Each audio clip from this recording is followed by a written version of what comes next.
طہارت اسلام کے تمام عملی مسائل کو احکام کہا جاتا ہے۔ ان احکام میں کچھ پر عمل کرنا واجب ہے جنہیں واجبات کہا جاتا ہے، اور تمام واجبات میں نماز اور ایک اہم بنیادی عمل ہے۔ نماز سے متعلق مسائل کی 3 قسمیں ہیں: مقدمات، واجبات، مبطلات۔ مقدمات ان افعال کو کہا جاتا ہے جو نماز کی تیاری کے طور پر اس سے پہلے انجام دیے جاتے ہیں۔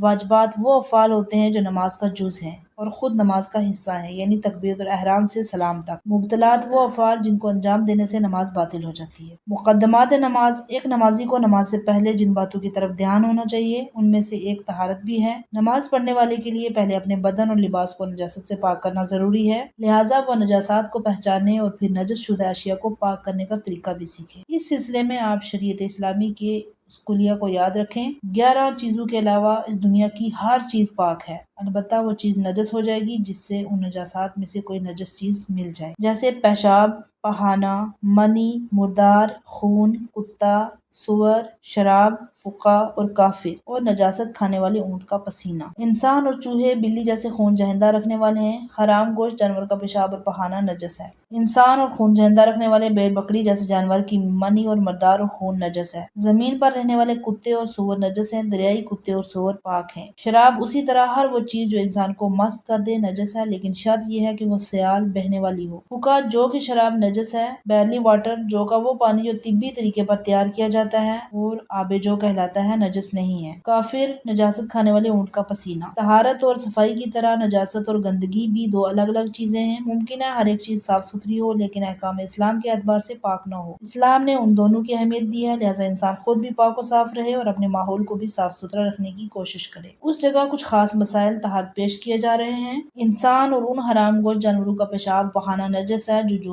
ہونے جہیندہ رکھتے ہیں۔ تمام حلال گوشت جانوروں کا پیشاب و پخانہ پاک ہے، جیسے گائے، بھیڑ وغیرہ، یا وہ جانور جو ہونے جہیندہ نہیں رکھتے ہیں جیسے سانپ اور مچھلی، ان کا فضلہ پاک ہے۔ جن حیوانات کا گوشت مکروہ ہے ان کا فضلہ، پیشاب پخانہ پاک ہوتا ہے، جیسے گھوڑا، گدھا۔ حرام گوشت پرندوں کی بیٹ نجس ہے، جیسے کوا۔